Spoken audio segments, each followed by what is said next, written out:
Thank you for joining us today at the Bible Teaching Online 101.net podcast. We're blogging about Samson and how Samson is a type to the first century church and how we need to look at the warnings that were given to Samson and the first century church and see throughout their lives and what had happened in the process that led them into the dark ages, and put those up as a warning sign to us today that we might not turn aside from the call that God has on our lives. If you'd like to click the link below, it'll take you directly to where we're at. We're on page 2, number 10, right below the chart there, where it says, as in the illustration of Samson, the church was not supposed to come at no dead body, basically meaning the dead works that were happening, our self-righteousness. You see, he, speaking of Samson, was to remain consecrated to God. Samson did not remain separated.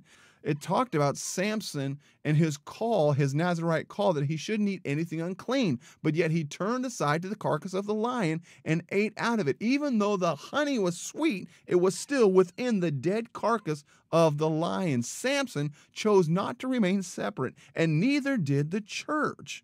Now, by the 2nd century, they were being entangled, speaking of the 2nd century church, with the affairs of this life. Let's look in 2 Timothy 2, verses 3 and 4, where it says, you therefore must endure hardship as a good soldier of Jesus Christ.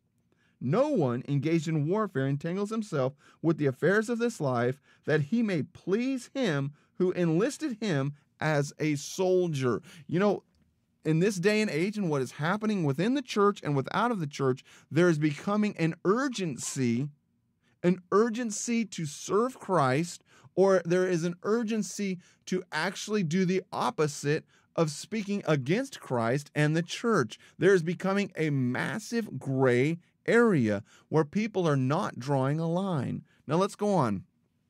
Note, not only was the church forsaking the truth, as an Arian heresy was corrupting the scribes who were hand copying the Greek manuscripts, they were changing the Greek manuscripts and claiming that they were correcting them. That sounds like today. They were leaving out the words that proclaim Jesus' deity and the creator of the world.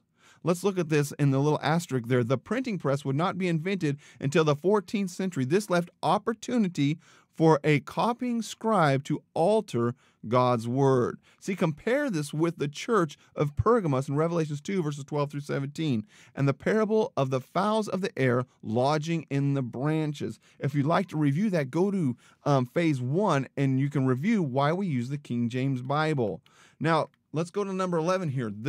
To correct this corruption, Constantine called for the Council of Nicaea in 325 AD. And that's where we're going to catch it up next on Bible Teaching Online 101.net in our podcast. Thanks for joining us today. If you'd like to read ahead and send us some information or maybe some questions here on number 11 at Bible Teaching Online Bible Teaching Online 101 at live.com. We'd love to answer those here on the podcast. Have a great day. God bless you.